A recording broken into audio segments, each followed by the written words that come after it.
Welcome to Penrose Learning, where we make understanding easy. You begin by locking the fundamentals. Pick slide size and a simple palette so everything reads cleanly.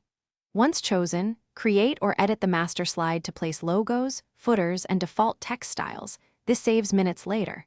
Make sure to set 1 or 2 fonts only and define heading and body sizes. You'll be faster when you duplicate slides. Now duplicate the master base template and start placing content. No styling debates yet, focus on structure. Now enrich slides with visuals and measured motion to boost engagement. You should replace filler text with high-resolution images and maintain a consistent crop and margin. This creates professional rhythm. Once done, add simple animations. Use fade or appear for bullets and gentle motion paths for charts, but avoid heavy flicker.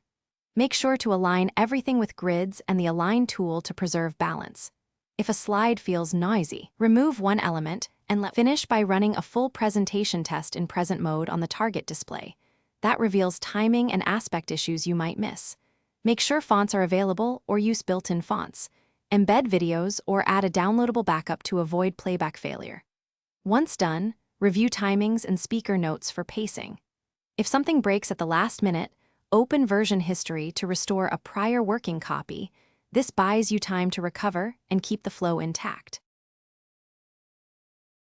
Thanks for watching. If this was helpful, leave a like and consider subscribing. See you next time.